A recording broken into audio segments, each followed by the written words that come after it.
నింద రాకున్నట్లుగా రండి మనం కట్టుదము అని జనులందరినీ సమకూర్చినట్లుగా నేనొకటి మాత్రమే కాదు, దేవుడు నా పక్షంలో ఉన్నాడు, పరిశుద్ధులు సహకారంగా ఉన్నారు, దేవునికి ప్రజలు కూడా ఐక్యంతో ఈ యొక్క కట్టడం పని చేసినందువల్ల ఈ విధంగా జరిగింది.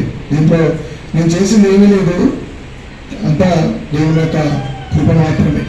నెహెమ్యా చెప్పినట్లుగా దేవుని యొక్క మందిరములకు నేను ప్రవేశించిపోయి దేవుని యొక్క ఇంటి ప్రాకారములకు కావాల్సిన దూరములు నాగలను కావాలని ఆశాకులకు ఒక త్రాకిదు నేను రాసినప్పుడు దేవుని యొక్క దయగల హస్తం నాకు సహాయం చేసిన కొలది దేవుడు రాజు నా మనవిని ఆలకించి నేను చెప్పినట్లుగా అటు తర్వాత పరిశుద్ధులు వచ్చారు, ఇక్కడ ప్రార్థన చేశారు.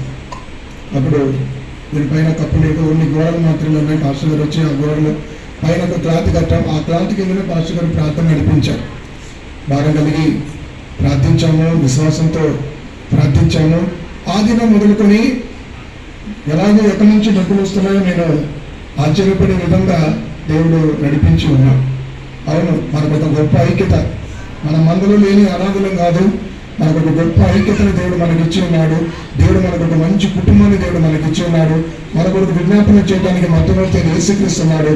మనకు ఆలోచన ఇవ్వడానికి మనకు నడిపించే నాయకులు ఉన్నారు. ఈ మాట నేను స్థిరంగా నేను విశ్వసించగలను. దేవుని పరిశుద్ధ నామమునకు మహిమ కలుగును గాక. వారు పోరాటం వచ్చిన కూడా చెప్పాలంటే హైదరాబాద్ హైకోర్టు వరకు కూడా వెళ్ళటం జరిగింది. మనం ఏ కేసుకు వెళ్ళలేదు, ఏ వాదనకు వెళ్ళలేదు, ఎవరితో కూడా సెట్టింగ్ వేయలేదు. వాళ్ళే కేసు వేసుకున్నారు, వాళ్ళే వాపస్ తీసుకున్నారు. కోర్టు మన పక్షాన ఉంది. హల్లెలూయా, దేవుని నామమునకు స్తోత్రం. దీని నిమిత్తం ఏ అధికారిని సంప్రదించలేదు, దీని నిమిత్తము ఏ ఒక్కరిని కూడా సంప్రదించలేదు. దేవాది దేవుడు అధికారిగా, రాజులకు రాజుగా, ప్రభులకు ప్రభువుగా ఉండి అన్ని విషయంలో సహకరించి ఇంతవరకు దేవుడు నడిపించినందుకు దేవునికి కృతజ్ఞతాస్తుతులు చెల్లించున్నాం.